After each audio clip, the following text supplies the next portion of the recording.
Nilam Khurana, and thanks for listening again.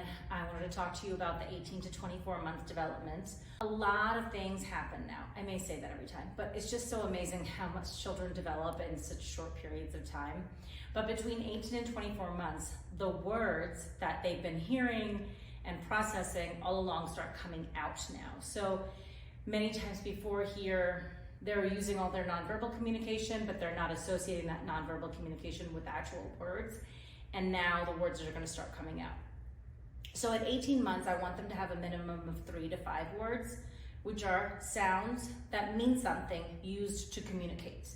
And then by 24 months, I want them to have 50 words with 2-word sentences. Not thank you or yes, please, but more like more water or mom milk. And then again, those 50 words, I want them to be words that are used to communicate. So not like all the letters in the alphabet and a bunch of numbers with a few words to communicate. It needs to be more of words that they're saying to have a conversation with you. So they will start in this time either slowly picking up on those words, or all of a sudden at like 20 to 22 months, there'll be a couple of weeks where they'll just throw out like 20 words and it'll just throw you off. But either way, they will progress to where they need to be. My minimum is 20 words at 2 years, which is 24 months. But if they're really doing all the other communication things, the nonverbal communications like we talked about before with the First Words Project, 16 gestures by 16 months. So having the ability to non-verbally communicate with you without necessarily you understanding those words, but they're still saying things associated with the uh-oh, but it may not actually be uh-oh, it could be or something random like that. But also the other parts of communication are being able to start doing mine, so they can label things as their own.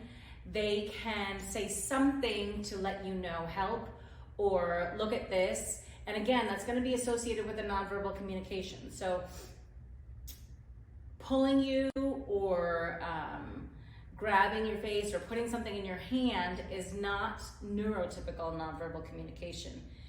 Neurotypical nonverbal communication is when they are calling you from somewhere and be like, Mom, look at this, but it may not necessarily be Mom, look at this. It may be like, da, la, la, la, but you can hear the tone of their voice and they're looking at you, then looking back, then looking at you. Those are ways that we know that they are using those sounds to communicate. And you may hear one word in there, like look, or they're somewhere and they are needing help and they say, blah, blah, blah, blah, blah, blah, help, blah, blah, blah, blah, blah, and look back and forth between you and the object. Those are when they are saying the words to communicate and when they are not necessarily saying a full sentence, but you can get an idea of what they're saying. So then it becomes a back and forth conversation, because if you can get an idea of what they're saying, you're gonna say something back to them, and then they're gonna say something back to you. You're gonna figure out what they're saying, again, based on the tone of their voice, the way they're looking at you, and maybe a word or two that you can understand in there. And so these conversations can continue to go back and forth. And for the most part, you know what they're trying to communicate to you. So again, words are used for communication, not necessarily labeling, although we do teach them their body parts and objects, like ball or butterfly or whatever when we're looking in a book. And so we want them to be able to start building that vocabulary as well. And that can count towards their 50 words that I want them to have, as long as they're used to communicate. So again, being able to say ball again and again, but it's not even talking about a ball, is different than if they want to play ball and they say ball and they bring the ball over to you, or they're looking in a book and you say, what's that? And they'll say ball. So those are communication words.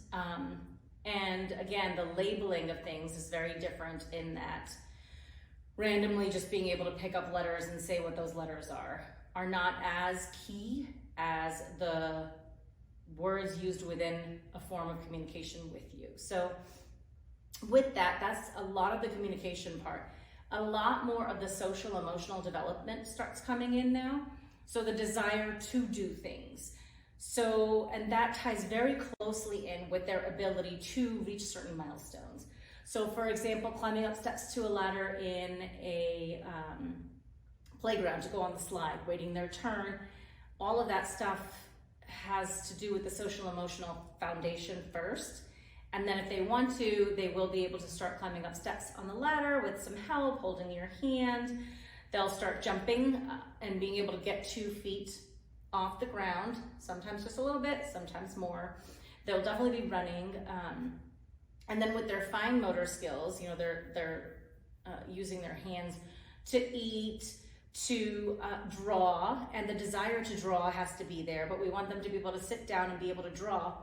And it sounds crazy, but these are developmental things that we want them to prepare through these next few years so that when they go to school, they can actually write their letters. So using the muscles to hold a pencil and using all the muscles up here properly requires an exercise. So those boxes with the beads on them, as long as it's not going to come off, is a great option for them to, you know, use those muscles properly, right or left-handed. We'll see what they do. Putting small things into a bottle, again, obviously supervised so they don't end up having choking hazards. So all of those things they're going to learn to do well, and then I want them to draw a line by 2. The crosses and the circles and all of that will come later.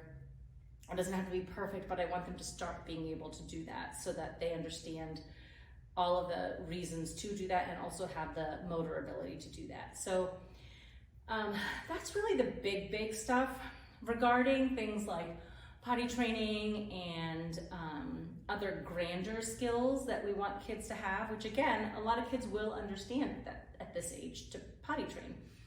The American Academy of Pediatrics and a lot of other organizations, they don't potty train at this age. I usually say, see what your child is actually doing and utilizing that nonverbal communication. Don't restrict them. Continue to teach them just like you're teaching them everything else. And so if it happens to be that they're interested, and when you're going to the potty, let them see. You can get a little potty, let them sit there, and let it progress naturally. And if they want to then go to the bathroom in there, they go to the bathroom in there. Same as anything else, but not making it some huge event, because that's when, if we try to force them to do something that they don't understand, then that's when it's going to become more of an issue where they get stool holding behaviors and all these other complications with that. So, but that's going to be like a whole other topic in and of itself. So we'll go over that a little bit more another time. And then otherwise, remember looking at those resources. So First Words Project, CDC, Act Early, First Things First, loads of information of things you can do to be communicating with your child so that they can build their brains. 90% of the brain development is in the first 5 years of life. They do have studies showing that the number of words spoken in an hour, like an average number of words spoken in a household, correlates with their IQ for the little kiddos in the first couple of years of life. So their brains are creating all these pathways in these first couple of years, and at around 2 is when they start pruning and getting rid of the things that they don't need.